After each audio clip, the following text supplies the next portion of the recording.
In Shadows of the Lunar Legacy, the sudden deaths of Mary and Jasper St. James, influential owners of Lunar Corporation, turn their son's world upside down. Josh, a young man in his late 20s, inherits not only their pharmaceutical empire, but also a shocking secret about his true identity. Unbeknownst to him, he is a supreme alpha, part of a hidden werewolf society. The story unfolds as Josh navigates his newfound powers and responsibilities, all while trying to maintain control of his late parents' company, threatened by a rival alpha named Drake.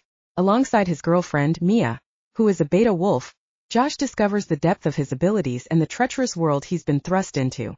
Mia plays a pivotal role, not just as his romantic partner but as a guide, revealing the intricacies of their Lycan culture, including the mating process and the social hierarchy within the werewolf community. She stands firmly by his side, even when Josh decides to confront Drake alone, fearing for her safety. Josh's transformation, both physically and emotionally, is profound. He grapples with the revelation that the medication he'd been taking since childhood was, in fact, suppressing his supernatural abilities. This deception by his parents leads him to question their motives and the life he thought he knew. The narrative takes a thrilling turn when Drake, displaying his own terrifying power by transforming into a full wolf, escapes through a skyscraper window after a brutal confrontation with Josh. Fueled by anger and a desire to protect Mia and his company, Josh's rage causes him to unleash destruction, highlighting the extent of his uncontrolled strength. Intertwining themes of love, betrayal and self-discovery, the novel explores Josh's journey from an unsuspecting heir to a reluctant hero willing to risk everything for those he loves. As the plot escalates towards a climactic showdown, Josh and Mia must devise a plan to defeat Drake and secure their future, all while navigating the complexities of their newfound werewolf existence. Ultimately, Shadows of the Lunar Legacy is a tale of embracing destiny, facing fears head-on, and the lengths one will go to protect family and the ones they love. Through trials and tribulations, Josh learns that being a St. James means never backing down, even in the face of insurmountable odds. Chapter 1. Up next, the deaths of Mary and Jasper St. James have rocked New York City. Last week, the owners of Lunar Corporation tragically died on their way back from England after their plane crashed somewhere across the North Atlantic Ocean. Sadly, the rescue team has been unable to fin. I turned my shoddy TV off before the news reporter could say any more. My tiny living room, which had also become my bedroom after my bed broke 3 weeks ago, was plunged into darkness. The curtains were drawn shut. Fuck natural light getting in here. I'd been living like a goddamn vampire ever since I got told about my parents' death. So why not fully commit to it? 1 week. It had somehow been 1 week since my parents' plane crashed, and they left everything to me, a guy in his late 20s who'd been pretty content managing a local business in Chinatown. Now I was the owner and CEO of their pharmaceutical company, Lunar Corp. The company pumped out loads of different drugs to help with the average American's life, and I'd never really bothered to look much into what they produced. I only knew of one drug that I'd been on my whole life to help with. This disease my parents said I'd had since I was a baby. Whatever it was did the trick because I hadn't had any flare-ups or anything for as long as I could remember. But that was all I knew about the place. The thing is, my parents hadn't served anything to me on a silver platter. Sure, they were pretty much rich as kings, but they didn't want me to go through life without working for anything. So, after I graduated high school, I was on my own. No monthly allowance and no paying for college tuition, not until I'd proved I was going to put my business degree to good use at least. But even then it was only enough to make sure I could get by. The rest was down to me. So, I'd taken most of my college courses in the morning and then worked my ass off in the evenings. I'd been a busboy, a dishwasher, a server, and everything in between, but it paid off because I'd gotten that degree after 4 years. Then, once I graduated, I began looking for managerial positions in the restaurant industry because that's what I knew. Took me a while to find something that really fit, but I'd been a manager at my current location for several years now, and we were doing pretty well. We weren't a Michelin star establishment by any means, but we were popular with the locals and had a number of staunch regulars. I was proud of my accomplishments, but I knew my restaurant wasn't going to land me on the cover of Forbes magazine or anything. That's why I was so shocked my parents had left their company to me. They must have been working with a whole board of talented businessmen, people who had more experience than running restaurants around town. My dad had never shown me the ropes of the company because I'd had no interest in running it. In my They were gonna live forever, so being the next in line didn't matter to me. But now it fell down to me. I ran a hand through my scruffy black hair and decided I needed to get a shower before I headed into the office today. It was my first official day as CEO and I felt like a fish out of water. If only I'd had more time with them. If only I could speak to them one last time and ask them what the hell I was supposed to do without them. In a matter of seconds I'd become a CEO and an orphan, and it sucked. I still couldn't believe it had been a whole week. All the legal processes were draining, and anyone else would probably have been ecstatic at the amount of money that was being sent over. But to me it was just a jarring reminder of the fact they were gone.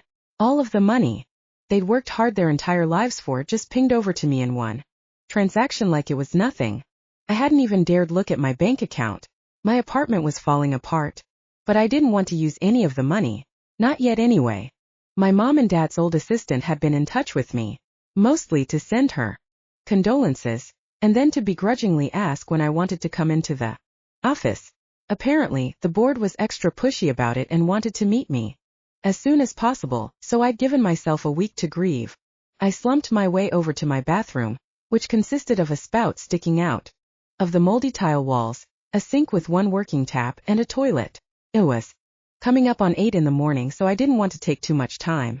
Even though I wasn't as dedicated to this position as my parents were, I wanted to make a good first impression.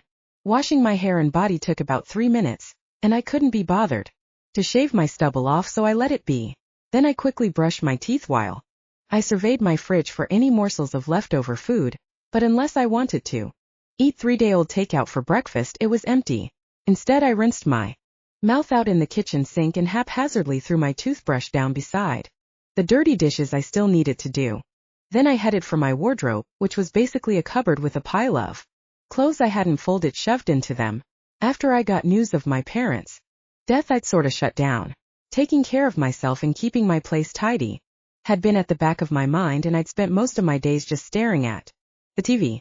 I quit my manager job pretty soon after I got the news, which meant I had nothing but time, but I hadn't exactly spent it doing anything productive. I fished out a pair of blue jeans and I gave a white t-shirt a quick once over and thankfully found no stain, so I tucked that on as well. Then I put on my briefs and socks, and I found a pair of black sneakers that were sticking out from underneath the pile and slipped them on. It wasn't exactly formal, but I didn't have anything like that in my apartment. I'd never needed to. Even at my parents' funeral, I'd worn the closest thing to a suit I could come up with, which was just a white button-up and black jeans, my standard uniform at my old job. Unfortunately, I'd never inherited my dad's sense of style, but maybe now I could. The one thing getting me through this tough time was the prospect of something new. I'd been a stranger to this side of business and to this side of life. Sure, I'd made my own name for myself and I'd managed to save up a good amount of money from work, but now everything had changed. And I would sure as hell make sure it was for the better. I was gonna make my parents proud. Prouder than what they already had been. Being CEO of a mega pharmaceutical company was a pretty big step up from managing restaurants, but my parents thought I could do it. They believed in me. And if they didn't, they wouldn't have left everything to me in their will. And when I say everything, I mean everything. The money, the company, their apartment, it was all mine. And I wasn't gonna take that for granted. Thinking like that gave me enough of a confidence boost to get me out the door, so I grabbed my keys, locked the 3 different locks on my door, and rushed down the stairs to the ground floor. The elevator was busted, and this was the first kind of physical exercise I'd had in over a week, so by the time I got out onto the street I was a panting mess. Man, did I need to get back into shape. I stuck my hand out to hail a cab as I trudged over to the side of the road. But then a swanky-looking Mercedes honked its horn at me. I approached with a confused frown and leaned down to peer through the window. A bald man with black glasses on his face, dressed in an all-black suit, rolled down the window and turned his head to me. "Joshua St. James?" he asked. "Just Josh," I corrected him. Who are you exactly?" "I'm taking you to Lunar Corp," he said as if it was obvious. "The board was made aware that you don't have your own car." "I get my own chauffeur?" I asked in disbelief as I opened the passenger door and threw myself into the seat. "That's awesome. You're the CEO now, Mr. St. James," the driver said with a small smile. "A CEO should arrive in style." "All right," I said, and I couldn't fight the grin on my face as I buckled up. It must have been the first time I'd smiled since the news of their deaths. I could hardly sit still the whole ride downtown, so I tapped my knees with my palms to try and calm the mix of nerves and excitement I was feeling. "Would you like to listen to the radio?" the driver asked me politely. "Sure," I said, and I felt even more at ease as some pop tunes started blaring out the speakers. I relaxed back into my seat as we drove downtown, and I rolled my window down so the wind could hit my face. God, it felt good getting out of the house. Hadn't really realized how much I'd been living like a hermit up until this point, and I was just thankful it was Lunar Corp that I was having to go to, rather than my restaurant in Chinatown. We drove past numerous tall skyscrapers, and I could vaguely remember the route down here somewhere in the back of my mind. I didn't come to Lunar Corp often. My parents and I were both pretty busy with our own lives, but I had come here a few times when I was a kid. We pulled up to a particularly colossal skyscraper with blue-tinted windows that were so shiny they reflected the entire city off them. "Here you are, Mr. St. James," the bald driver said as he waited for me to get out. "Good luck on your first day." "Thanks, man," I said as I unbuckled my seatbelt and started to climb out of the car. "I'll see you tomorrow? Same time unless I'm told otherwise," the driver confirmed. "Take care now." "Sir." "You too," I said with a genuine smile before I closed the door behind me and turned around to face the beast of a building that was now mine. It felt like I was dreaming, like none of this was real. I mean, how could it be? Just last week my job involved me moving slop and trying to make ends meet, but now I was the CEO of this huge company right in the middle of downtown New York. I still didn't feel like I was actually lucid and awake even as I started heading for the main reception area. 2 huge glass doors slid open with a soft whoosh noise and revealed a pretty big reception area. The floor and walls were black marble, and they gleamed in the natural light filtering in through the windows lining the room. Small crystal chandeliers hung from the tall ceiling, and I would bet good money on them being made of actual diamonds. A reception desk made of dark oak wood was set up directly opposite the front doors, and I could see a stunning young woman typing on a computer and being completely oblivious of my presence as I walked further in.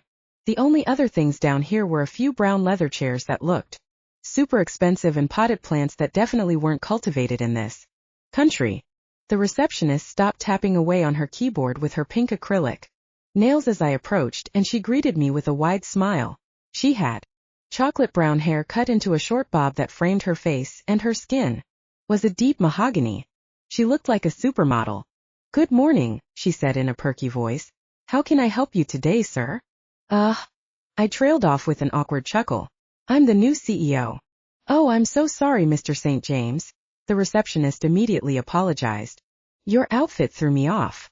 "Just Josh," I corrected and flashed her a sheepish smile. "And yeah, I think I might need to reevaluate my wardrobe." "All in good time. For now, welcome to Lunar Corporation. I'm Ollie. It's a pleasure to meet you." The receptionist extended her manicured hand for me to shake. "Mia is awaiting your arrival on the 99th floor. That's your office." "Mia?" I asked in confusion. I recognized the name, but I couldn't remember where it was from. Everything before this morning felt like a hazy dream. "Mia is your parents' executive assistant," she explained before her face froze in realization. "Oh God, I'm so sorry." "No, it's okay," I quickly reassured her.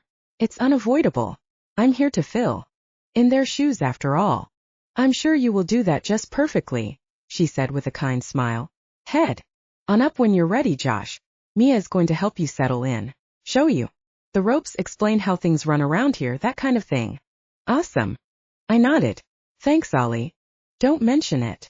The receptionist winked before she started tapping away on her keyboard again. If the rest of this building was as grand as the foyer, then I was in for a treat. I headed away from the reception desk and over toward one of the 3 elevators on the other side of the room. There were a few exotic-looking plants in crystal plant pots separating each of the metal doors from each other, and upon closer inspection I realized they were real plants, not plastic fakes. I felt kinda bad about forgetting Mia's name. She had been the only person I'd really spoken to since my parents died, even if it was just business related. And that's not counting the obligatory responses from friends of my parents, who offered their condolences and whatnot. I pushed the white marble button with an up arrow on it, and the elevator door immediately slid open with a satisfying ping. Even the elevator itself was huge and had black and white marble floors inside, and mirrors lining all the walls. I pressed the button for the 99th floor and took a quick look at my reflection. No wonder Ollie didn't think I was the CEO of a multi-billion-dollar company. I looked like I just strolled in off the street looking for the bathroom. I really needed to update my wardrobe if I wanted to fit in here. The elevator flew up the numerous floors like a goddamn rocket, and before I had time to fix my mess of black hair, the doors dinged open on the 99th floor. I tentatively stepped out and looked left and right like I was crossing the road. The hallway was vast, and natural light filtered in through the huge floor-to-ceiling windows. Directly in front of the elevator down the long stretch of black marble was a pair of dark oak double doors, and beside them, tucked against the side of the wall, was a small desk made out of the same wood. My feet were carrying me down the hall before I even realized it, and I stopped in front of the desk. I guess this was Mia's, and whatever lay behind those doors were mine. I felt kinda bad she was just outside here and not in a proper office of her own. Maybe that was something I could change. I probably had the money to remodel this entire place if I wanted to. Giving my assistant a proper space to work didn't sound like it would affect my budget much. Her desk was simple. There was a laptop, a notebook, and a fountain pen neatly arranged next to each other, and on the corner was a travel guide for hiking spots near New York City that looked tattered, like the pages had been read so often they were barely clinging on. "Mr. St. James?" a voice called out and made me jump out of my skin. "It's just Josh," I corrected reflexively, and I turned to see a stunning blonde walking out of the double doors with a dazzling smile on her face as she shut them behind her. Her long blonde locks were pulled back from her beautiful sun-kissed face in a high ponytail, and I couldn't help but let my eyes trail up and down her whole body. She was wearing a black pencil skirt cut off just above the knee so it showed off her exquisite legs through her opaque tights. She wore a tight white blouse that revealed just enough cleavage to make me sweat a little, and I tried not to focus on how good her breasts looked in it. On her feet, she wore black heels that were probably some expensive brand, and they added a few extra inches to her height. I guess she was probably about 5'4" without them on, so she probably reached my chin. Her green eyes met my dark brown ones, and they looked like they held a forest inside of them. They were bright, full of life, and glimmered in the sunlight beaming in through the windows. "Nice to finally meet you," she said and extended her hand. "Why yeah, nice to meet you too," I stuttered and rushed to shake her hand. Mia chuckled as I shook her hand, probably a little too firmly, and I was finding it hard to concentrate on anything but her full pink lips that had some kind of glittery gloss on them. "Sorry about not warning you about the company car," Mia said. "I didn't want you to feel rushed. The first day of work can be daunting." "You're telling me," I chuckled breathlessly. "I appreciate it though. I was just gonna catch a cab." "Not anymore, Mr. St. James," the blonde said with a playful wink. "Really, you can just call me Josh," I said. Mr. St. James made me think of my father. "All right, Josh." Mia smiled. "Well, I'm here to help you in any way I can. This adjustment period will be as long as you need it to be, which means we don't expect you to dive headfirst into making important business decisions and whatnot." "That's kind of a relief actually," I admitted. I have a degree in business management and I've run a few restaurants before, but running a multi-billion-dollar pharmaceutical company is a little new to me. And we're not expecting you to be an expert at it right away, don't worry." She reassured me with a gentle hand on my arm. "Think of me as your guide. Anything you want to know I can tell you. Your parents wanted me to be here for you, so that's what I'm gonna do." "How long have you worked for them?" I asked, and I cleared my throat to distract myself from the thought of them not being here. "For years," she said with a sad smile. "They hired me right out of college." "Damn, they must have really liked you," I joked weakly. "Yeah, they did," Mia hummed in a sad tone before she recomposed herself. "Listen, not to get straight down to business, but your parents wanted me to give you a few things." "Really? Like what?" I asked in surprise as Mia reached over her desk and opened up the top drawer. I did my best not to gawk at her ass as she bent over it in that little pencil skirt, and I let out a deep breath and turned my back to her while she found whatever she was looking for. "Firstly, a key to their apartment," she said with a triumphant smile as she managed to fish it out of the drawer along with a small video camera that Looked like it was from the 90s and a sleek black phone. The blonde held the golden key out to me, and I put it straight into my pocket. I didn't want to think about going to my parents' place and them not being in it, especially since I hadn't been over there in years. When we would meet up, it would usually be over dinner. They were busy people. And as I'd grown older, there wasn't really time to just be in each other's company. God, I wish I could turn back time now. Company phone with every contact you'll ever need on there, she continued, and passed me the expensive-looking smartphone. And that thing. I pointed to the camera. Mia seemed to hesitate and looked down at the battered old camera like she didn't really want to give it to me. I'd never seen my parents with such a thing, and considering how old it looked, I was surprised it was even among their possessions. This is for you and you only, she said in a serious tone, which was a stark contrast to her relaxed and bubbly self I'd seen moments before. I suggest looking at it later, when you're home, alone. I frowned at what sounded like a warning coming from the stunning blonde. What could possibly be on that thing that would warrant so much caution? My curiosity was piqued, but I still had the rest of the day to get through yet. Can I leave it here with you until I go home? I asked. I think my curiosity will get the better of me if I have it in my office. Of course. Mia nodded with a kind smile and tucked it back into the drawer. Speaking of your office, you want to see it? Her grin was infectious, and suddenly the melancholy in the air from speaking about my parents vanished. Hell yes, I said with an eager nod, and Mia giggled as she led me over to the closed double doors. Do you want the honors? She asked with a gleam in her eyes. Sure. I chuckled and put my hands on the metal door handles.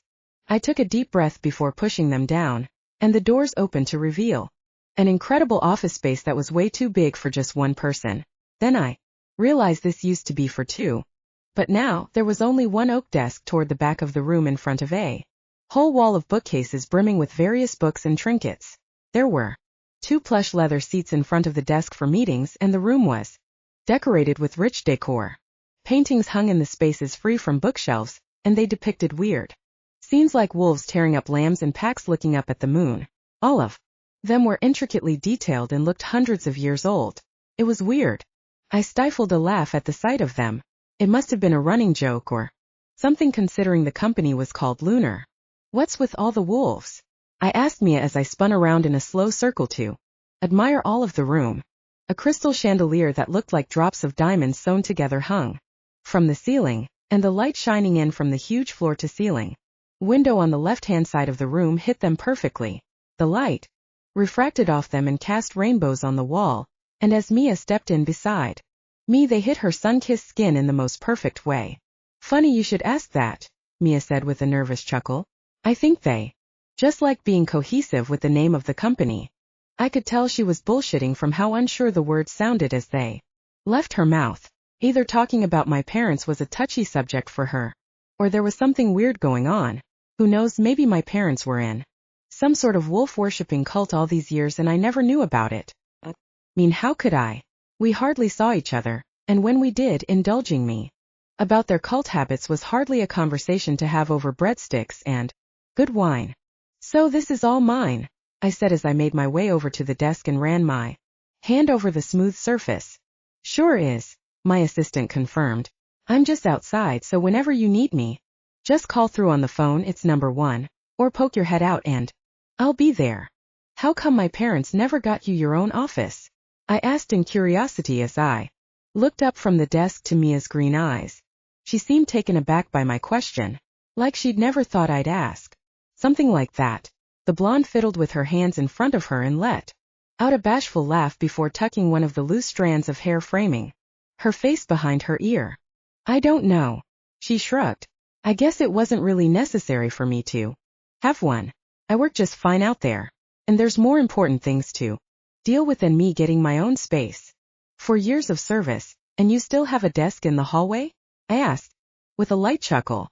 My parents were the sort to make people work hard before they got anything. Trust me, I know. That's how I've lived my whole life.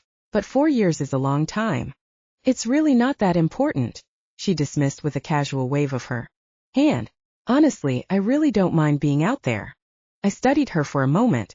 She really didn't like being the center of attention, that much was clear from how nervous she was about me broaching the subject. But this woman had worked for my parents and helped keep their company afloat for 4 years without much to show for it. It felt almost wrong to have me sit in this huge space all on my own while she was out in the hallway, considering she was an assistant and an executive one. At that, she surely must have needed more room for files and whatnot. I made a mental note to look into expanding the space for an extra office, or maybe even cutting mine in half. But I let it go for now. I didn't want to freak this girl out on my first day as CEO. Alright, what's the plan for today? I asked, and I saw her breathe a subtle sigh of relief over me dropping the subject. Well, if you feel like you're ready, the board wants to meet you in person, Mia said as she perked up again. The meeting room is on floor 80, but each board member has their own floor within the building. Mia walked around me to the desk and pulled out a notebook from one of the drawers. I've written down tons of info you might need on the daily, she explained as she flicked through the pages. General layout of the building, board members, names, their personalities, things to watch out for, but I'll run through all that with you now anyway so you're more prepared. Are they gonna mind about this? I gestured to my clothing and Mia chuckled with a shake of her head. You're the CEO and majority shareholder, she said with a smirk. If you wanted to change the dress code, they'd have to oblige. Your word is law. You should try telling the staff I managed back at the all-you-can-eat buffet in Chinatown that, I joked. It's crazy how different all this stuff is. Good crazy? My assistant asked with a look of hope in her eyes. Good crazy, I confirmed with a smile. Alright, tell me about this board. I perched on top of the desk, and Mia came back around to face me. She took a deep breath to prepare herself for the spiel she was about to unleash on me, and I made sure to focus extra hard. And definitely not on her cleavage that was directly in front of me. Okay, so the board members you're meeting today are your inner circle, she started to explain. The larger board isn't your concern, not for now at least. Your inner circle is made up of 4 members. At the head of the board is Victor Montgomery. Victor's been in the business industry longer than me, or you have even been alive, so this guy knows what he's talking about. Victor Montgomery, chairperson and human version of Yoda, got it, I said, with a nod. Sure, but don't call him that to his face, Mia giggled, and the sound made my heart flutter a little. Who's next? I asked as I sat forward a little, and I was eager to hear more. Susan O'Malley, who is the vice chair and right-hand woman to Montgomery, she said. She's been working with your parents for years, so consider her the Mace Windu of the inner circle. Susan O'Malley Windu, I said with a grin. Got it. Then there's Lexi Peterson, the blonde said. She's the board secretary and deals with agendas, scheduling, accountability, things like that. Alright, then who's next? I asked. Then there's Collins, the treasurer, Mia said dryly and rolled her eyes. Well, you'll know what he's like when you meet him. He's the treasurer, but he's been kissing your dad's ass for years. So he's probably pissed he's not CEO after Dad died, I said with a knowing nod. Perfect. Listen, completely off the record, the guy's a pussy, Mia whispered and leaned in closer to me, so close that I could smell her sweet perfume that had some sort of floral, musky undertone. Think he'll give me a hard time? I asked in a low voice. Mia's green eyes flickered to my lips before she pulled back and stood to her full height. I think he'll try, she emphasized. But it won't take much to put him in his place. And please, please, please, with a cherry on top, put him in his place. Mia pouted her lips and clasped her hands together in front of her dramatically. I reckon I can do that. I smirked. So that's everyone I'm meeting today? Yep, the blonde said and popped the P as she quickly reverted back to her original stance. And like I said, for a little while you'll only be dealing with your inner circle. And why is that? I asked. Mia shifted uncomfortably and got that look on her face again, the one where I'd asked about the wolves and about the video camera. The board thought it'd be good to ease you into this, she quickly said. There's really no rush. Your mom and dad left a lot of things covered in case anything bad happened to them. Which it did, I sighed. Sounds like just them to be 2 steps ahead of everything, even their own death. Josh, I really am sorry, Mia murmured as her brow furrowed. I can't imagine what you're going through right now. It's okay, I said with a fleeting smile. Working is helping to take my mind off it, and so are you. Mia blinked and seemed pretty surprised by my comment, but a satisfied smile made its way onto her flushed face. Well, I'm glad, she hummed. And I promise I won't be depressing and talk about them loads if it bothers you. Trust me, I think in this situation it's hard not to. I chuckled. But, thank you, Mia. I appreciate it. Anytime, Josh, she said softly. A brief silence settled between us for a moment, and it felt like something out of a movie. The morning sun was still rising into the sky, and it was making her blonde hair glow like threads of gold. She was breathtaking, and I couldn't believe I had her as my executive assistant. Suddenly Mia's smartwatch buzzed on her wrist and made us both jump out of our skin. They're ready when you are, Mia said breathlessly as she put her hand over her heart. If we can make it there without having a heart attack. I think that's going to be a challenge, I chuckled. I guess it's now or never, right? Only if you want to, she reiterated to make sure I'd fully understood. Like I said, we're expecting this process to take as long as you need it to. Truth be told, I was actually kind of nervous about meeting the board or my inner circle, as Mia had put it. So far, everyone I'd met had been super nice to me, but these guys were veterans of the business and I knew at least one of them was out for blood. But I needed to be confident. I had to prove to them I was capable of running this place, even if it would take me a little while to learn the ropes. Couldn't let them think less of me just because I was feeling a little insecure. Let's get this show on the road then, I said with a determined nod, and I pushed myself off from the desk and started to head toward the elevator. That's the spirit. Mia giggled as she followed me out of the room. We both got into the elevator, and after I hit the button for floor 80, I squeezed my fists at my sides to try and calm myself down. Mia noticed, and to my shock, she reached her hand down to grab mine. It was warm, and the heat of her hand grounded me a little. It took a matter of seconds to reach the 80th floor, and it felt far too soon for my liking. The doors pinged open with a hiss, and a similar hallway to the one on my floor was in front of us. The meeting room is just through those doors, Mia said, and gave my hand a reassuring squeeze before she let go. You'll be fine, Josh. They just want to get to know you a little and see if I'm gonna burn this place to the ground. I scoffed. I suppose I can't blame them though. I mean, my parents never involved me in all this stuff. And now all of a sudden, I'm the heir apparent.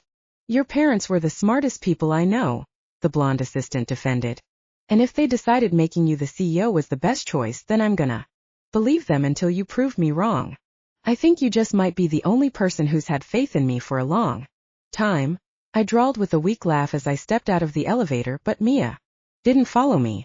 It's kinda my job. The blonde shrugged casually with a grin. Go get him, Tiger. I'll be on 99, so come meet me afterwards. Okay. I let out a long breath in an attempt to center myself. See you, Mia. Good luck. Mia gave me a reassuring thumbs up before the doors slid closed, and I was greeted with metal as opposed to the blonde's adorable face. I turned to the double doors at the end of the hallway like they were the fucking doors to hell, and with the way I was feeling right now, they may as well have been. Mia had done a pretty good job at psyching me up, and knowing she actually believed in me was more reassuring than I suspected she realized. She'd made a good point though. My parents chose me for this role, and it was for a justified reason, even if I didn't know what that reason was. They were calculated and meticulous people. They were insanely intelligent and business savvy, hence why their pharmaceutical business was still prospering over 30 years later. And they wouldn't have left this job down to me if they didn't think I was capable. With that thought in mind, I walked down the hallway and pushed open the double doors without so much as another thought. A long wooden table was directly in the center of the room, and 4 people sat around it looking at me with expectant and eager eyes. Joshua, pleasure to meet you.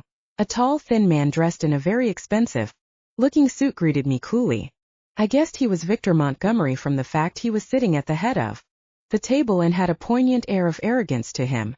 He also looked the oldest, with his gray hair slicked back into a neat, low ponytail and age spots all over his tan skin. He had gray eyes like a stormy sky, and they almost matched his hair. Please, just Josh is fine, I said with a polite nod. It's a pleasure to meet you all too. I've been looking forward to it. As have we, a woman in her late 50s said with pursed lips. Susan O'Malley. This is Victor Montgomery, Lexi Peterson, and Benjamin Collins. I ghosted my eyes over each of them until I met the sharp stare of Collins. The guy looked to be in his 20s just like me, and he had a face that looked like he'd just been given bad news. His lip was curled up in a constant sneer, and his eyes squinted at me from behind his square glasses. Collins' hair was dark and so oily it looked permanently glued to his pasty head. "Welcome to the Lunar Corp family, Mr. St. James." Lexi, a woman in her mid-30s with short ginger hair and bright blue eyes, said with a brief, welcoming smile. "We are honored to have you here." "And I'm honored to be here, really," I said genuinely. "You've all been so welcoming." "You've met Mia, yes?" Victor asked flatly. "Yeah," I said with a fleeting frown in confusion. "She's been a real help." "Has she given you the tape?" Victor cut me off and I immediately shut my mouth. The tape? What the hell would he know about the tape? All 4 of my board members seemed to lean closer toward me as they anticipated my answer. "I haven't watched it yet," I replied cautiously. "Why?" "No matter," the old businessman dismissed with a wave of his hand. "This meeting is to officially welcome you into the Lunar Corp family. Your parents were great people, Josh, and we expect you to follow in their footsteps." "Absolutely." I nodded firmly. "I'm here to make them proud." "Good. You'll need that kind of attitude if you're going to survive here," Victor said bluntly. "This week is about you settling in. Have Mia show you around, then go home and watch the tape." "What's so special about this tape?" I asked with an awkward laugh. I expected them to laugh along, but the 4 board members were stonily silent. "That is your concern, not ours, Josh," Susan said softly. "But you need to watch it. It's vital if you are to continue working at Lunar Corporation." "Vital? What the hell kind of information was on that thing? And why did my parents film it on an outdated camcorder of all things?" "Right." I trailed off and started to slowly back away toward the door. "Is there anything else you wanted to tell me?" "That is all for today," Victor said. "We will talk more after you've reviewed the footage. It isn't our place to say any more, you see." The weird energy concerning this video recorder was really starting to get to me. Sure, my curiosity had been piqued earlier on, but now I had no idea what I was supposed to expect from this thing. "Watch the video, got it?" I nodded and stuck my thumbs up awkwardly. "Well, it was great meeting you all." "Likewise," Colin sneered at me, and I remembered what Mia said about putting him in his place. I couldn't exactly let him think he could be the boss of me when I was the EO. "You know Collins, it is Collins, right?" I quickly asked him, even though I knew full well what the greasy bastard's name was. "I get you might have licked my mother and father's boots for as long as you've been here, but you don't have to do that with me. Honestly, I would much rather you put your energy into continuing to be a fantastic treasurer rather than coming after my position." Colin's face fell at my friendly tone and wide smile, and I noticed even the formidable Victor Montgomery was fighting back a smile. I gathered his behavior must have been a running joke, because all 3 board members looked amused, bar the star of the show, of course. "Mr. St. James, I can assure you I am not after your position." Collins laughed humorlessly, and I raised my eyebrow at his weak defense. "We're all professionals here, Collins, don't worry, I'm not gonna fire you because you want my job," I reassured him, which only made his pale face flush bright red. "I just want you to know I'm aware of how much you want this position, and I'm not threatened by that. So don't worry yourself, okay?" Collins spluttered on his words, and he struggled to form a coherent sentence at my brazen attack that I had hidden under the guise of friendliness. This wasn't my first rodeo with assholes like him, and in college especially I was having to put people who thought they were better than everyone else in their places. "You have a good day now," I said to the red-faced treasurer and waved to the other board members.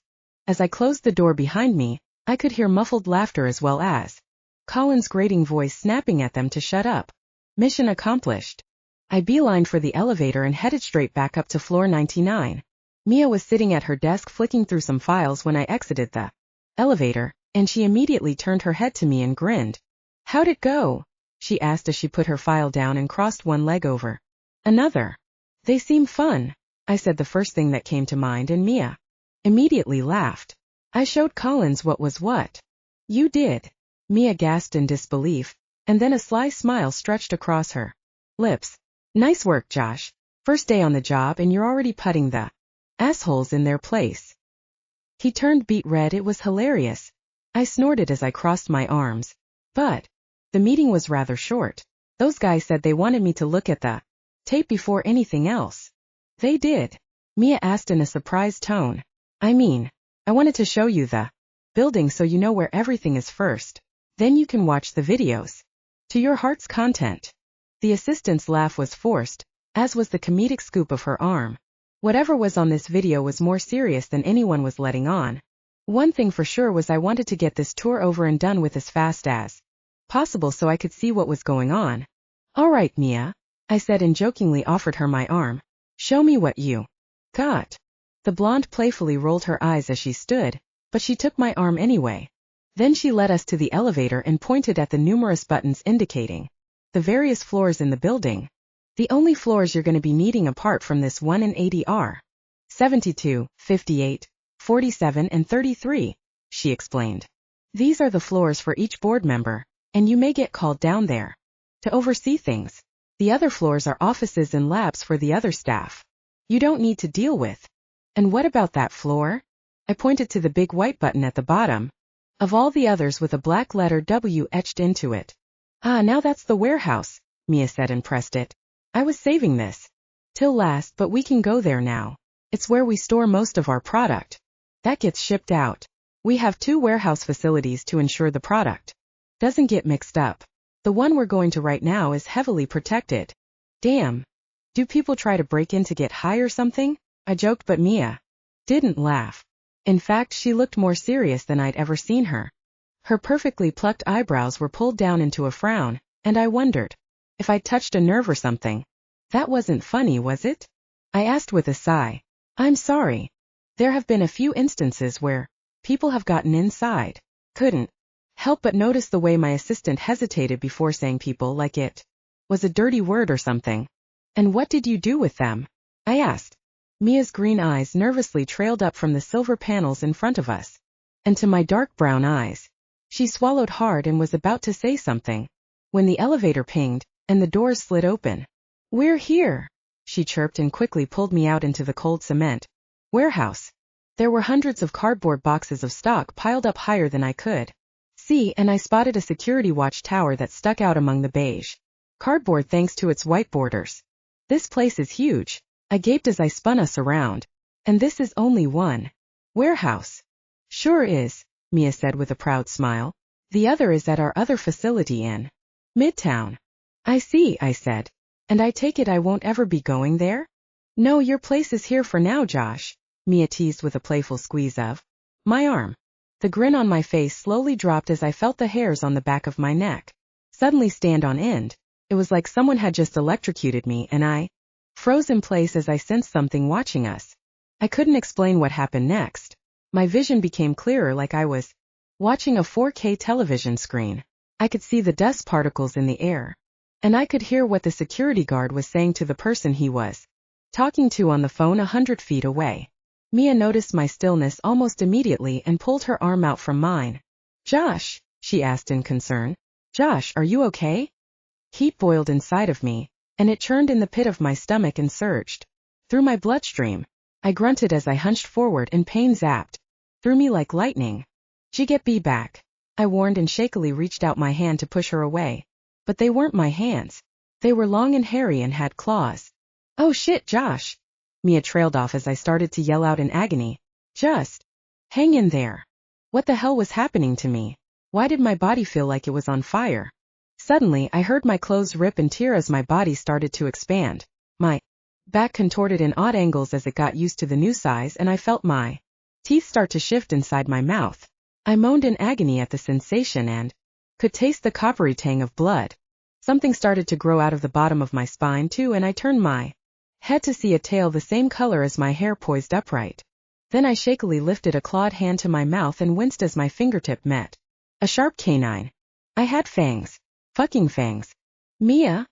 I panted out in a deep, gravelly voice that wasn't my own. Something's wrong. I could hear numerous footsteps further into the warehouse and the stench of something sour. It violated my nostrils and sent me staggering back into one of the shelves. I could feel my anger bubble up as my elbows hit the cold metal, and before I could stop myself, I let out a deep howl that ricocheted off the cement walls. around us. Whatever it was in here with us howled back, and I looked down at my dark, clawed hands in bewilderment. Holy shit, was I a werewolf? Chapter 2.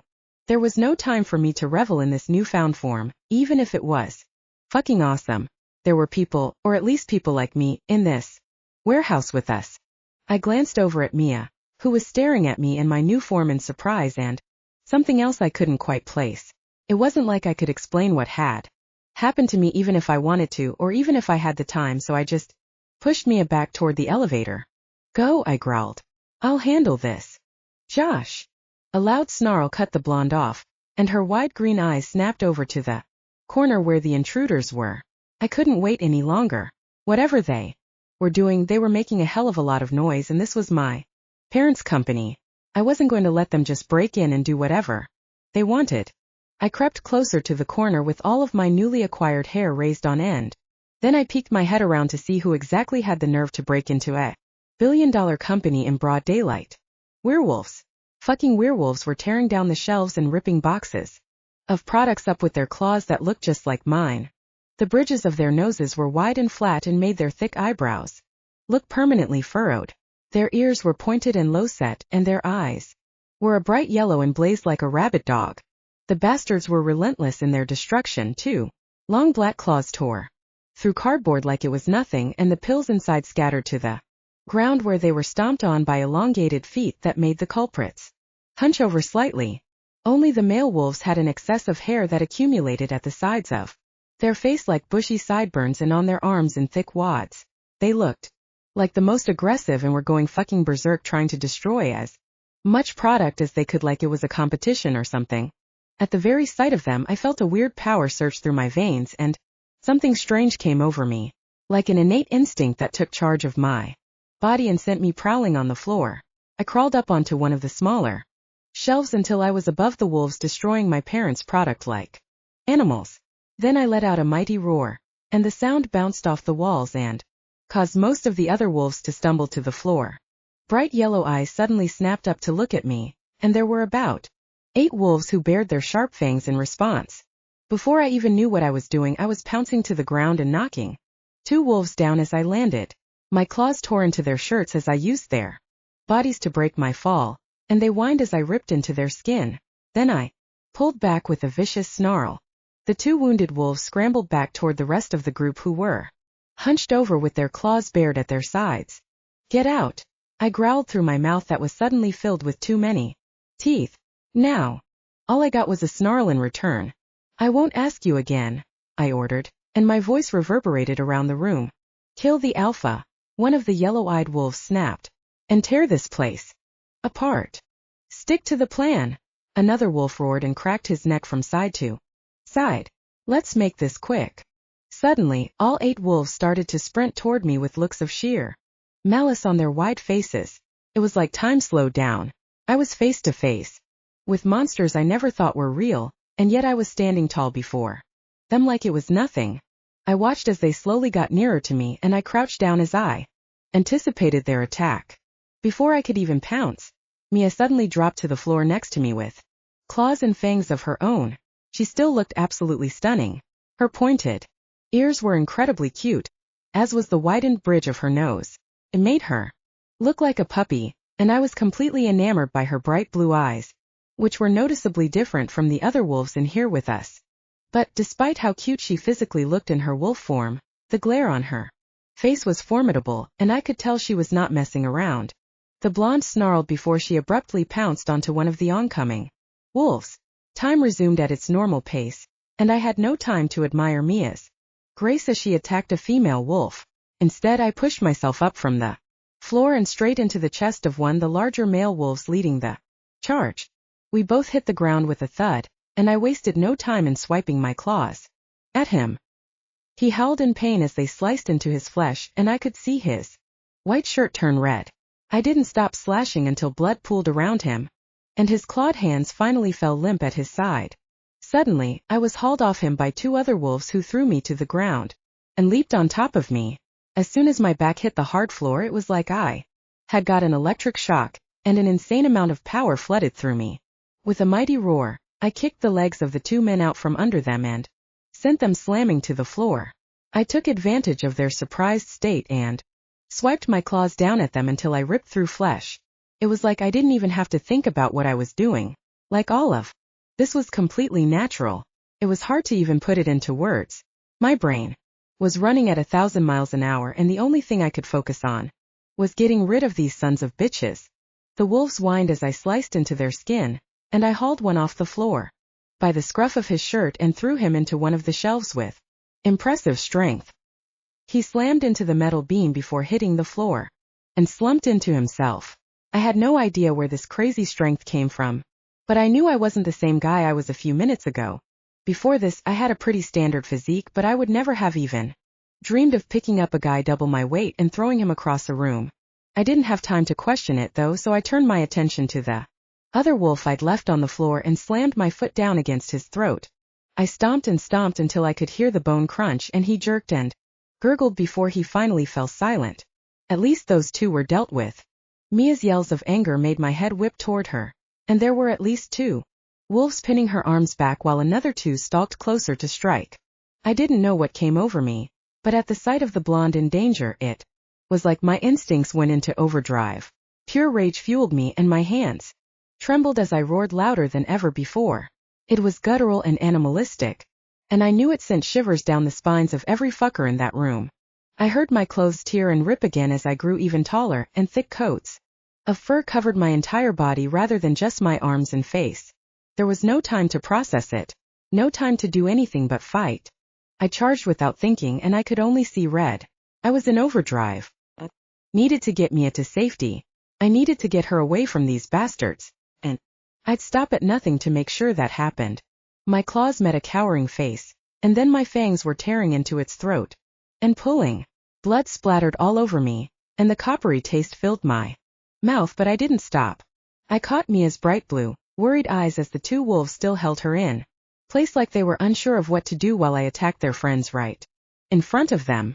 Another guttural roar left my throat as I threw my arm out at the other stunned wolf beside me, and I wrapped my fingers tightly around his throat. Squeezed hard, but I didn't look away from Mia. The wolf clawed at my hand in desperation, but I didn't relent. I could feel bone crushing and muscle squishing under my firm grasp, and his gasps of breath became more and more labored. Finally, with a sickening pop, he fell limp in my grasp, and I let his body drop to the ground with a thud. I realized the two remaining wolves were the ones I had initially jumped and torn up a little, and they held me in front of them like a shield. The initial malice that had burned in their bright yellow eyes was replaced with fear as I stalked closer. "Let her go," I said in a voice that sounded like metal scraping against stone. Even I was a little intimidated by how I sounded, and I watched as their knees buckled. "If we let her go, will you let us walk?" the female on the left asked in a quivering voice. "Please man, we were just following orders," the male on the right tried to plead. I almost considered showing them mercy, but then I saw the man's eyes dart to the shelf behind me. I felt my hair rise up all over my body, and before I could even blink, I was spinning around and catching a rogue wolf who had scaled one of the shelves and leaped down in an attempt to flank me by his throat. "No," the female wailed, and she released Mia's arm to come and help her friend who was spluttering in my grasp. With one arm free, Mia was able to slam her fist into the face of the male still holding her, which sent him tumbling to the floor. I slammed the guy I was throttling into the ground so hard it made a crack in the cement floor, and Mia started to finish off the guy on the floor while I turned menacingly toward the female, who was pale in shock at what she had just witnessed. Please," she whispered with her bright yellow eyes wide in terror. "Please, let me go. I'm so sorry, I didn't want to do it. You have to understand, we can't go against orders." "Mia," I practically growled out. "What do we do with her?" The blonde panted as she caught her breath and wiped her bloody hands on her pencil skirt. We had killed all the other wolves who'd been ransacking the place. I felt kinda bad, but I needed to protect what was mine, and in my feral haze there was no time to debate my morals. But now that I'd started to calm down a little, I had a bit of time to actually stop and think about what to do with this fearful woman who looked to be in her early 30s. She trembled in her place, and her hands were clutched at her bleeding chest that I'd torn open earlier. Her short blonde pixie cut was slick with sweat, From fear or fighting I couldn't tell, and I towered over her small stature. We let her go, and she's just gonna run off back to whoever sent her here. Mia said breathlessly. But it's your call, Josh. Mia's bright blue eyes started to flicker back to her normal green ones, and I watched in awe as her wolf features started to sink back into her face. So it was that easy to shift back, huh? I turned my attention back to the frightened wolf and felt some semblance of pity wash over me, even if I was still on edge after that fight. You can tell whoever sent you not to try anything like this again, I growled threateningly. Because next time I won't leave survivors. You understand? The wolf nodded frantically, and I could see tears shining in her eyes. Speak, I demanded. Do you understand? Why yes, she stuttered. Yes, I understand. Good. I nodded and stepped aside so she could use the back door, I guessed. She and her friends had snuck through earlier. Now get the hell out of my sight. The injured wolf yelped in fear with her tail hung low before scurrying off toward the back door. I waited until she'd scrambled out the door before turning back to Mia. It was like as soon as I knew the threat had been neutralized, I felt my body start to shift back to its original human form. I shrunk a little, but I was definitely taller than I originally was. Next, I watched in awe as my claws retracted back into my skin, and my normal fingernails replaced them. My sharp fangs slid back into my gums too, and I could feel the hair on my body and my face disappear until I was just left with the stubble I'd accumulated over the past week. After nothing else changed or shifted back, I looked down at my body in complete awe. I was huge, like actually huge. I must have grown at least 5 inches, and the muscles on my body now looked like I'd been taking steroids for the past year of my life. And I was naked. How is this possible? I asked as I trembled in shock. The adrenaline was wearing off, and everything that had just happened was quickly catching up to me. The bodies, the blood, the fact I just killed most of these guys in the blink of an eye like it was nothing. Mia slumped over to me after brushing off her skirt and tightening her ponytail that had become loose during the fight. The video your parents left you will explain everything a lot better than me, Mia sighed. No, Mia, I said as sternly as I could. I need to know. I need to know now. Mia's green eyes were wide with inner conflict, but I could see I was winning her over. Probably because of how desperate I looked and sounded. After a moment, the blonde sighed in defeat and pulled something out of one of the nearby boxes. Put these on and I'll tell you, she said, and handed me a pair of dark brown spandex. What, you don't like it when your new CEO is buck-ass naked in front of you on his first day? I joked to try and ease the tension. Luckily, it got a weak chuckle out of her, and she tried to keep her gaze away from my manhood. It also seemed my height wasn't the only thing that grew. Just put them on, she urged with a faint smile. These expand to your size when you shift, which means you won't be left in your birthday suit each time. Shift, I echoed, but I took the spandex anyway and slipped them on to cover my junk. So that's what that was? Yes, Josh, she said with a serious look on her perfect face. You're a werewolf. I had guessed that from the moment I'd started howling, but hearing it come from another person's mouth just sounded crazy. This isn't some sort of sick initiation, is it? No, this is very real, Mia reassured. Lunar Corporation isn't just a pharmaceutical company for normal antibiotics, painkillers, the full works. That side of it is just a front. That's what the other building is used for. What Lunar Corporation is really focused on is drugs for werewolves, medicine that will help them control their shifting and live normal lives. There are other companies out there that make drugs for other wares too, like bears, vultures, lions, you name it. But Lunar Corporation only makes them for wolves since we're the biggest demographic. Jesus Christ. I let out a deep breath as I realized she wasn't kidding. This was real. And my parents had been at the top of this thing. Not to mention there was a whole other world of supernatural beings I had no fucking clue existed until this moment. Talk about a lot to take in. You okay? Mia asked softly. Yeah, keep going, I reassured her, but I couldn't wipe the frown off my face. What sorts of drugs do we make? Things like heat suppressants that help with controlling female wolf fertility and basically ensure we don't get pregnant whenever we, the blonde trailed off awkwardly. They also help regulate our emotions better and dilute the usual excitement we go through. Excitement? I smirked. Exactly what you think it is, Joshua. Mia pretended to scold me, but she smirked back. For male wolves we have a thing called aggression regulators. Male wolves are way more protective and territorial than female wolves, especially if their pack has an omega wolf. I'm getting really lost here, Mia. I groaned and raked a hand through my unruly hair that also felt longer than it used to be. There are different types of wolves. Yes. She nodded and held up 3 fingers. First you've got your betas. In terms of wolf hierarchy, these guys are basically the foot soldiers.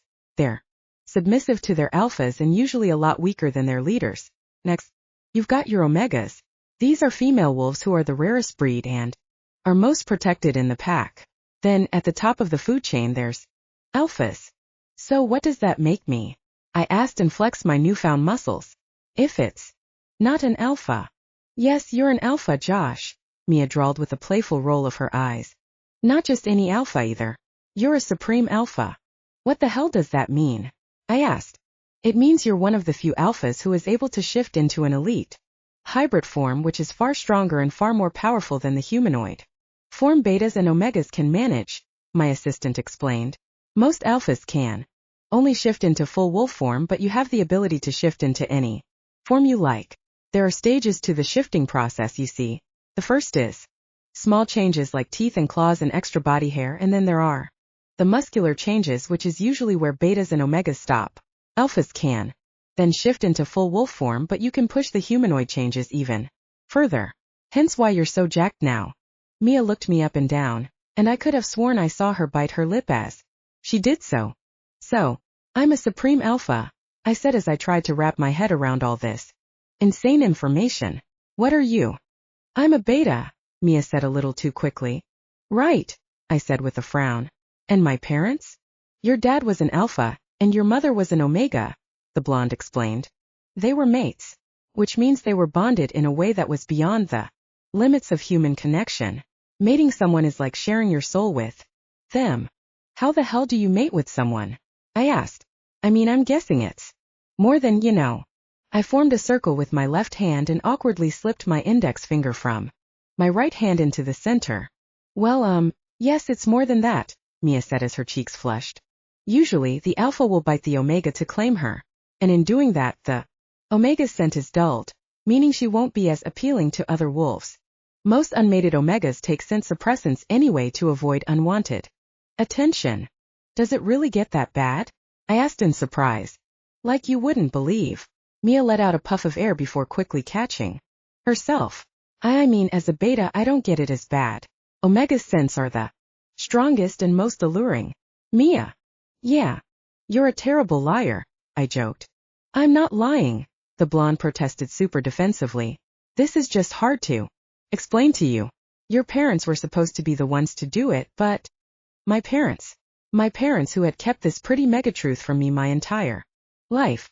When were they planning on doing it? Did they ever even plan to do it? Or was I just supposed to live an ordinary life as a boring human and miss out on these insane powers? Not to mention an incredible body. I could hardly wrap my head around it all. My whole life had been a lie, and now that my parents were dead, the truth just came pouring out. Talk about an emotional roller coaster. I don't get it, I said as I chewed on my lip in frustration. I mean, why keep this from me? Especially if I'm a supreme alpha. Maybe they wanted you to live a normal life? Mia suggested. Sometimes I wish I could. And give up these awesome powers? I laughed in disbelief. I can see clearer here things I never could before. And these muscles. Mia giggled as I flexed my bicep. It is pretty neat, she complimented. But sometimes it would be nice to have a normal life. But how did they keep it a secret this whole time? I asked.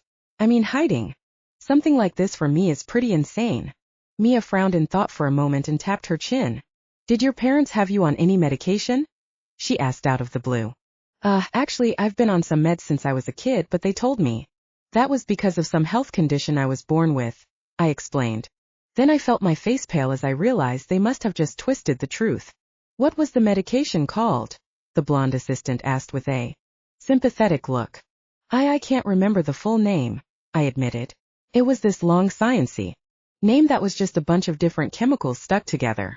Mia walked over to one of the towering shelves, ripped open a box and pulled out a small bottle of pills.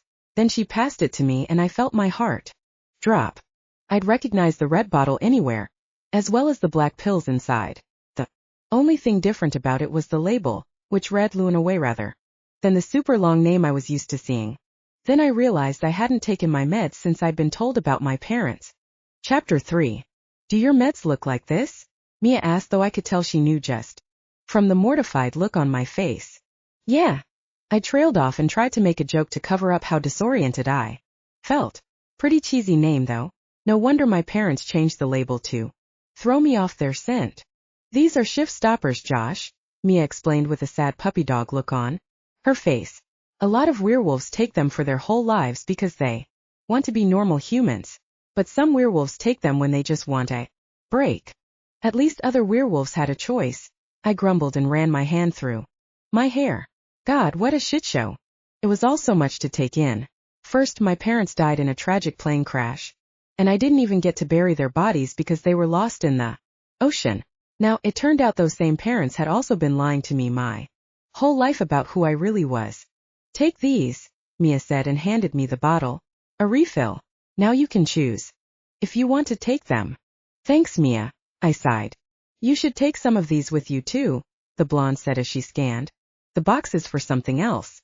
I watched as she nimbly scaled one of the shelves and climbed up 3 of them.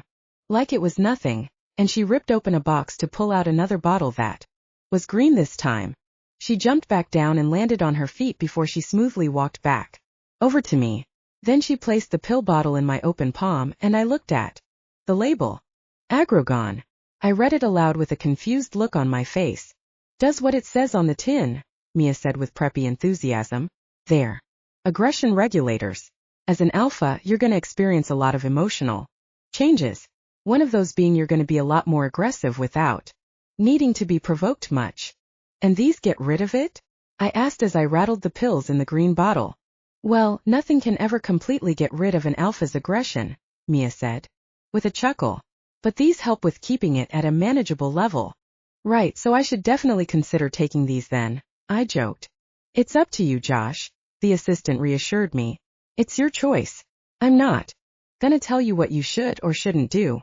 Duly noted, I said and looked down at the bottles in my hands. The aggression regulators were definitely something I was going to take. With this newfound form, I did not want to worry about the downsides like accidentally ripping someone's head off because they looked at me wrong. The shift stoppers, on the other hand, were a different story. Did I really want to give up this awesome part of myself that had been hidden from me? Literally all of my life? I was buff beyond belief, and when I was in my shifted form, I was more powerful than ever before. And according to Mia, more powerful than most other wolves. Supreme Alpha. How could I just give that up like it was nothing? If I took these shift stoppers, would it change me back to my old self? A depressed guy who had pretty much nothing going for him. I was in a slump before I came to Lunar Corp this morning. I had started to let myself go. But now I had an incredible body, an incredible job, and an incredible woman who didn't hesitate to jump into the fray to fight by my side. Listen, I know this is probably a lot to take in all at once, so why don't I go and fetch you some clothes and we can call it a day? Mia suggested with a sympathetic smile. Give you time to mull things over. And watch the video, I added with a sigh. Yeah, I think that would be for the best. All right. The blonde nodded. Wait here. I'll come back down and bring them for you. Hey, Mia. I called out to her as she started to head for the elevator. What are we gonna do about these guys? The fact that there were bleeding bodies right next to stock was probably not the best thing for the business, and I had no idea how many people were in on this. The security guard who'd been on watch had apparently fled, and I prayed to God he hadn't started running down the street yelling about wolves ransacking Lunar Corp. I'll have cleanup deal with them, she said nonchalantly, but she must have noticed the surprised look on my face because she fully halted in her tracks and turned back to me. We have a whole team to deal with this sort of thing. Josh, don't worry. There are always threats we have to be prepared for, both financially and reputation-wise. There are procedures we have in place to make things like this disappear. Geez, I'm a little intimidated right now, I snorted. If I step out of line, will I just disappear? As the head of the company, I think you'll be okay. Mia winked before she jogged over to the elevator and hopped right inside. While I was waiting for her to return, I decided to crack open the bottle of aggression regulators and shove one into my mouth before I could overthink it. I swallowed it raw and felt the small white pill slide roughly down my throat. But, as soon as it hit my stomach, I immediately felt myself start to chill out. A little bit more. Maybe it was just the placebo effect, maybe it was actually so powerful that it worked as soon as it hit my stomach. Or maybe my new anatomy had something to do with it, I didn't know. But I was still toying with the idea of taking the shift stoppers. Mia came back down after about 5 minutes with a pair of dark gray joggers and a loose white shirt in one hand and a pair of white sneakers in the other. She also had a black backpack slung over her shoulder. Lost and found is great for things like this, she commented as she walked back over to me and handed me the clothes, which I immediately started to slip on. No comment about my choices? Hey, beggars can't be choosers, I said with a smirk. Besides, this only has to last me until I'm home. It's not like I'm gonna go parading around the office in this. Good point. Mia nodded, and she covered her grin with her hand when I had to tie my joggers super tight to get them to stay up. Do you guys have a best dressed category at the Christmas party or something? I asked. Haha, the blonde said dryly. I'll make sure to vote for you, hot stuff. We both chuckled to ourselves, and it felt good for everything not to be so serious and glum, especially after what we just did. My eyes trailed over to the bodies, and I felt a little guilty at having to take their lives, but they were the ones attacking.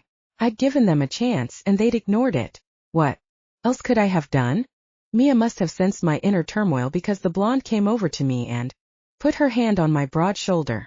You did what you had to, Josh, she said. Don't beat yourself up about what happened here today because you were protecting what was yours. Just what any alpha should do. I couldn't help but feel like there was more meaning to her words than what she was letting on. The way she looked at me when she said I was protecting what was mine had my heart racing in my chest. Thanks, Mia, I said. Don't thank me, Josh, she dismissed with a soft chuckle. It's what I'm here for. The blonde pulled the backpack off her shoulder and handed it to me, and I immediately put the 2 pill bottles into the front pocket for later. The video recorder is in there for you as well, my assistant informed me. If you need anything, just give me a call. Okay? I will. I nodded and slung the pack over my shoulder. Some first day, huh? Yeah. Mia sighed and glanced around at the warehouse carnage. Sorry it went down like this. No, it's okay, I said. I was expecting life as a CEO to be somewhat boring, but I think today's proved me wrong. That's one way to put it, the blonde giggled, and I couldn't help but smile at the sound. If you want tomorrow off, I'm sure the board will understand. Like I said, no one is expecting you to just get on with it, especially after today. Wait, were you guys waiting for me to shift? I asked as realization struck me. The board was pretty anxious about me watching that video, just like you. We wanted you to hear it from your parents, Mia said as she pursed her lips. It's what they wanted. They left the camera with me the morning they left for the airport. Oh, I trailed off. All I wanted to do was watch the video now that I knew my parents had left it with Mia before they got on their final flight. What the hell made them think they needed to film a video for me before they left? Not that I wasn't grateful, because if they hadn't filmed it, I wouldn't be able to hear whatever it was they had to say coming from them. But it was super weird they felt the need to do it in the first place. Suddenly, the elevator dinged, and I whipped my head toward the loud sound. Was braced for another attack, but 5 men filed out dressed in dark green hazmat suits and carrying an array of cleaning supplies and body bags. Their faces were obscured by thick gas masks, and I could hear their heavy breathing. Clear as day. Holy shit! I trailed off in surprise. Right on time. Mia grinned. It won't take these guys long, Josh. You can head on out. I kinda wanna stay for the show, I joked. What do they do with them?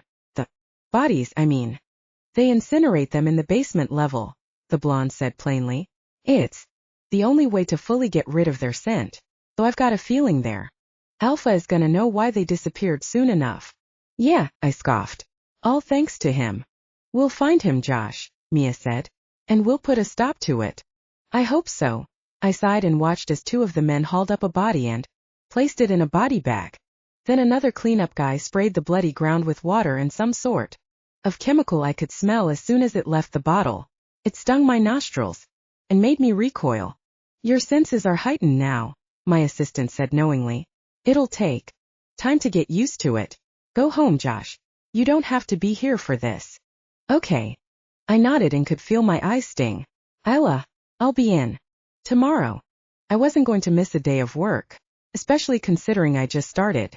Plus, whatever went down in this warehouse today needed to be sorted, and who better to do that than the CEO of the company? That's what my dad would do. That's what he would want me to do. So not coming in wasn't an option. Sure thing, Mia said with a small smile. I'll get the right people informed about what's happened. Keep me in the loop, okay? I asked. Okay, Josh, Mia said softly. See you tomorrow. Yeah, see you tomorrow, I said with a weak wave, and I started to head for the back door the female wolf had exited through. She was nowhere in sight when I stepped out into the open and had to shield my eyes from the blaring sun. I knew my vision had gotten better after I'd shifted, but seeing the bustling streets of New York with my new eyes was a completely different experience. I needed to take a minute to take it all in, and I let out a deep sigh at how incredible it actually looked. It was like an entirely new city, and I decided I would walk all the way back to my apartment so I could actually enjoy it. Oh, not only had my sight gotten better, but my hearing had too. It was a little overwhelming at first.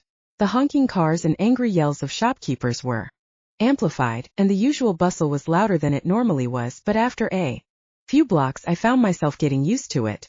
I couldn't wipe the grin off my face the entire way back, but as I rushed up the stairs of my apartment building, it slowly slipped away from my face. The camera felt heavy in my bag as I suddenly remembered what I'd left early to do. I had to watch a video of my parents explaining all of this madness to me. Not face to face like it should have been, but through an old-looking video camera. I unlocked my door, and I noticed a slight shake in my hands as I pulled the key back out and slipped it into my pocket. Then I beelined straight for my shabby couch and pulled the camera out of my backpack. I pushed a button on the side and a small screen popped out, but working up the balls to click play was harder than I thought. I didn't know what to expect, and admittedly I'd stayed away from looking at pictures or watching old home videos of me and my parents since their death. It hurt just a little too much, but I needed to rip this band-aid off. As informative as Mia was, I had to hear it from them, and the only way I was going to be able to do that was if I clicked play. So I did.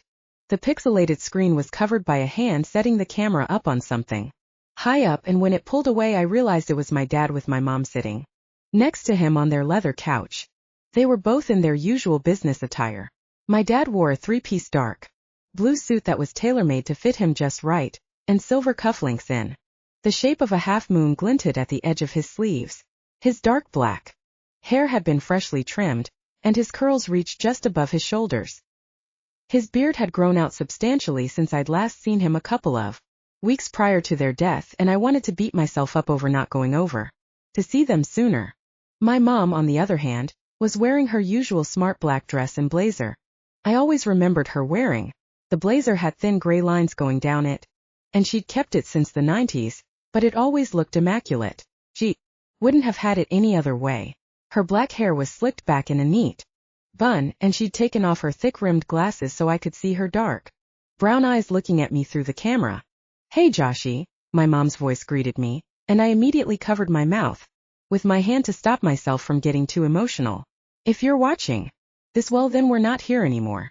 And for that I am so sorry. Sweetheart. We wanted to make this video as a failsafe, my dad said as he leaned into my mother. All the things we never got to tell you wrapped up in one. Just in case. Just in case. My mom echoed his words with a sad nod. Our flight is in the morning, and we thought, God forbid, should anything happen, we didn't want you to go through life not knowing your true nature, not knowing what we kept from you. You have to understand that what we're about to tell you might seem impossible, ridiculous even, but it's the truth, Dad said before he got straight to the point. Your mother and I are werewolves, son, and so are you. And no, this isn't some sort of sick practical joke, my mother said with a playful roll of her eyes. Your father and I aren't that cruel. She knew me so well. Yeah, we aren't gonna pull on your leg from the grave, my dad joked rather bluntly, and my mom elbowed him in his side. Ouch. The reason we didn't tell you is because we wanted you to live a normal life. Joshua, my mother softly explained as she stared through the camera and at Me. After having you, we realized how dangerous the life of a werewolf can be, and we didn't want to put you at risk any more than we had to. That's why your mother and I cut off all contact with our family, with our pack. My parents' faces were solemn at the thought of the people they abandoned. Couldn't remember my family. I had no memory of reunions, barbecues, or cousins' birthday parties. My childhood was with my mom, dad, and Maddie, who was my best friend, even to this day. It's hard to explain, and there's no time to do it all now, my mom carried on. But if we make it back, we've decided to tell you everything, Dad said with an eager nod. The whole truth about our family, and we're gonna give you the choice on what to do next. You see, Joshi, Lunar Corporation isn't really a pharmaceutical company for human drugs, my mom said with a fleeting smile. It's for werewolves, to help them live normal lives, just like us, just like you. It's vital that no matter what, the true nature of our business stays a secret, son, Dad said with a sternly pointed finger. Our kind isn't known to other humans. An exposure would be catastrophic. It won't come to that. Mom shook her head. Even if something does happen to us, Jazz. Now's not the time, Mary, my dad whispered to her, and she reluctantly nodded her head in agreement. We're so sorry we didn't tell you, honey, my mom said sincerely. And we hope you can forgive us, especially if we're not here anymore. We're leaving everything to you, Joshua, my dad said in a serious voice. Our penthouse, our assets, and most importantly, our company. Lunar Corporation is yours now, Joshi, Mom said with a sad smile. Because if you're watching this video, then you're the only person who can carry on its legacy.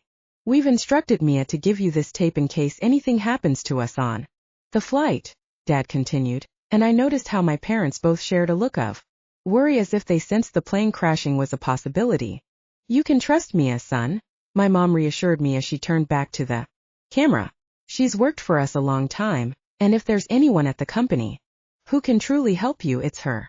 Don't go giving him any ideas, my dad mumbled to my mother behind his hand. Jasper, Mom scolded with barely suppressed laughter and a slap to his hand.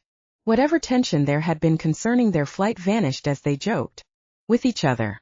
But your mom's right, Josh, Dad said as he leaned closer to the camera.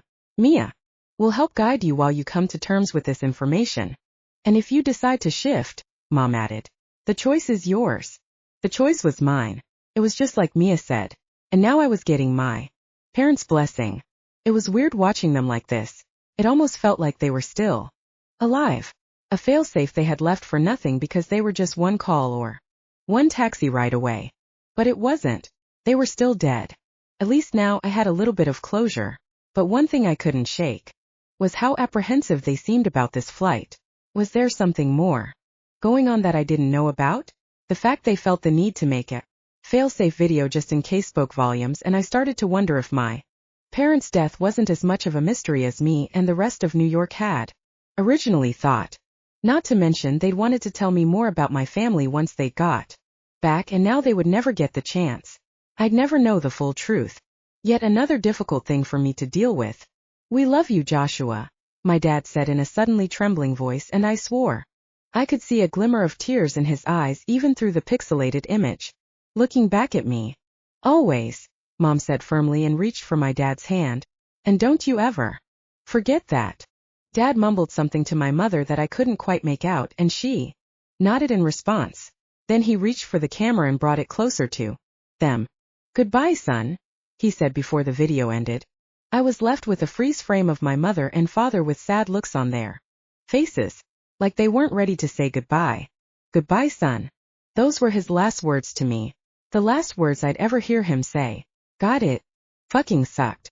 I decided I'd take a cold shower to clear my head and take my mind off how much watching that video had affected me.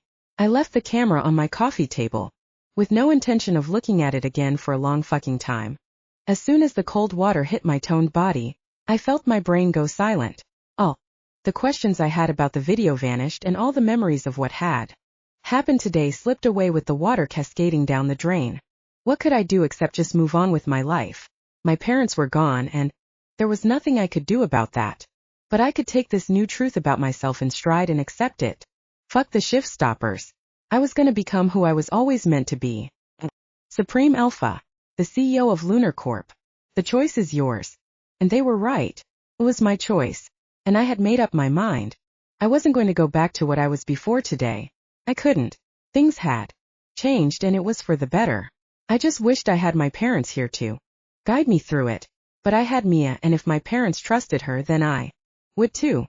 Besides, she'd given me no reason not to. And I liked her company. Probably a lot more than I should have, considering I'd only just met her. Today. I turned the faucet off and stepped out of the shower before I could let my mind wander to Mia for too long. I needed to be professional to some extent. So I quickly dried myself off and tried to think about something else. I pulled out a pair of gym shorts and a tank top to chill in, but I quickly realized none of my clothes were going to fit me anymore. The top stretched against my muscles so much so that I could see my six-pack through it. And I could only just about wrestle my shorts up my thick, muscular thighs. That might be a problem in the morning when I have to go back to work. I decided I wasn't going to let things like that worry me, though, and from here on out, I was going to just take things in stride. My stomach grumbled, and since I couldn't be bothered to go grocery shopping, I pulled out my phone and ordered some pizza. I didn't hold back, and I knew I could devour an entire meat feast pizza on my own. My thumbs couldn't type in my address fast enough, and I collapsed into my couch as soon as I hit the deliver button. Before I inherited my parents' money, I'd had to really think about whether or not I could actually afford getting takeout. Most of the time I take leftovers from the buffet I worked at, but now I could do whatever I wanted, without so much as a second thought. I had money to burn, but my parents raised me better than just spending it, because it was there. A treat like a huge pizza wasn't going to hurt every once in a while, though. One thing I'd been toying with was getting a new place. I could definitely get a nicer apartment now without it hurting my bank account, and it was pretty evident this place was falling apart by the day. Then again, I could always move into my parents' penthouse. They'd left that to me too, but I still didn't know how I felt about moving into their space and making it my own. It all felt a little too soon to be thinking about things like that, and if that meant staying in this shithole of an apartment while I mulled it over, then I was happy to put up with it for now. Before I had a chance to let my mind wander again, my phone started buzzing on the armchair. I flipped it over and saw Maddie in bold white text, and I immediately swiped to answer it.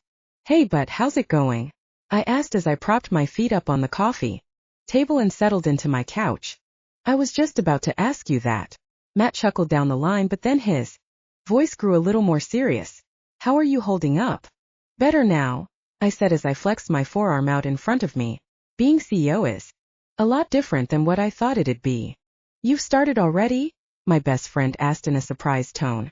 "Josh, isn't it a little soon?" "Not for me." I shook my head even though he couldn't see it. I wanted something to take my mind off things. "Fair enough, man," Maddie sighed. "Listen, I'm coming back from Thailand in a few days and I wanted to see you. If you're not too busy running a company, that is. I think I can make time for my best friend." I smirked. "How's it been out there? You had fun?" "It's been good, yeah," Matt mused. "I'm sorry I wasn't there for the funeral. By the way, don't worry about it," I reassured him. Besides, it wasn't much of a funeral. Anyway, just empty caskets. "Still, I wanted to be there for you," Matt said. "But I'll give you a shout when I'm back in New York." "Sounds good to me," I said. I thought about going to Josie's bar on my own, but then I realized how much of a sad orphan I'd look. "Hey, but you'd probably get a free shot," Matt suggested, which got a laugh out of me. "True," I agreed. I just didn't want to risk accidentally becoming a regular in my grief. "Good point," Matt chuckled. "I gotta head off. The guys out here are throwing a goodbye party for me." "Yeah, go have fun, man," I urged. "I'll see you soon." "Catch you later, Jay." I hung up the phone and basked in the silence. It wasn't as daunting as it was before I started working at Lunar Corporation or before I shifted. Maybe it was because I got to hear a goodbye from my parents. Maybe it was because it finally felt like I was being who I was supposed to be.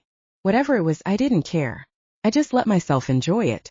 I scarfed my pizza down as soon as it arrived, and I stayed up watching some old movies my parents would let me watch when I was a kid. When I woke up in the morning, I was still on the couch, but it must have been the best night's sleep I'd had in a while. I didn't bother showering again, since all I'd done was just chow down and watch movies all night, but as I rifled through my drawers, I struggled to find any remotely formal clothes. That would actually fit me. The best I could do was shimmy on a pair of black jeans that were one bad stretch away from ripping and pull on a plain blue polo shirt that was so tight across my torso I almost couldn't breathe. Even my feet had grown in size because when I tried to jam on my sneakers, my toes ended up curling at the end of the shoe. I looked a bit ridiculous, but I didn't have anything else, and I wasn't about to show up late to work just because I needed to redo my entire wardrobe. Headed out of my apartment ready for the day, and I smiled when I saw the same Mercedes from yesterday waiting for me outside. "Good morning, sir." The driver greeted me as I hopped into the passenger seat. Without hesitation. "Morning," I greeted. "Thanks for picking me up again. Promise I'll get it. Car soon." "There's no rush," the driver chuckled. "I'm at your disposal." "Well, I still appreciate it," I said. "But I definitely want to get my own ride." I really did. And considering I had a shit ton of money at my disposal, splashing out for a nice new car wasn't going to be a problem. But at the top of my list was getting a new wardrobe for sure. The ride went pretty quickly, and I spent most of it just admiring the view of downtown with my new and improved vision. We pulled up to the huge skyscraper that was Lunar Corporation before I knew it, and I hopped out of the car with a wave of thanks to my driver. When I entered the lobby, Ollie was typing away on her keyboard again, and she didn't look away from her screen even as I came right up to the desk. "I'll be with you in a moment," the mocha-skinned woman said before she glanced up at me and did a double take.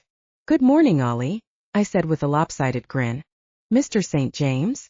Ollie's voice raised at the end as if she was unsure it was actually me. "You look good." "Thanks," I said, and my grin widened. "I thought I'd come and check in on you. See how you're doing." "Oh, I'm doing great, thanks," the receptionist quickly answered with a surprised smile. "That's actually very sweet of you to come and ask." "Of course," I said like it was obvious. "You're part of the team here, right?" "Yes, I suppose I am." She nodded slowly with a subtle smile. "It's easy for people to forget about me all the way down here. After all, I'm just the receptionist." "Still makes you a part of my team," I reasoned. "Have a good day, Ollie."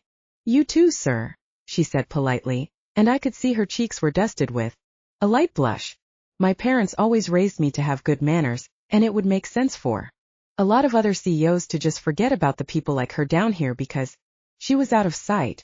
But every building and business as big as this needed someone manning the front desk, and I'd always made it a priority to check in with all my employees no matter how small their role in the company was. I energetically bounded over to the elevator and punched the button for the 99th floor, and as the car shot up the building I took a quick glance at my reflection in the mirrors lining the walls.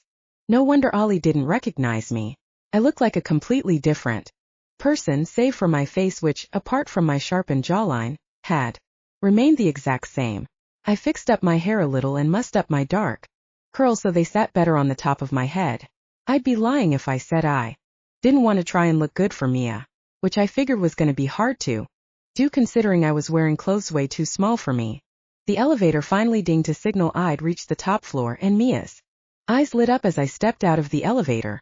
She stood from her desk to greet me, which allowed me a full view of her outfit. "Hey, handsome," she said and crossed her arms as she sized me up. Today, she had on a baby pink blouse and white pencil skirt that hugged her curves perfectly with matching white heels on her feet. Her hair was loose and was lightly curled, and as I got closer I could smell the sweet strawberry shampoo she must have used to wash it. Thanks to my new wolf senses, Mia smelled absolutely incredible.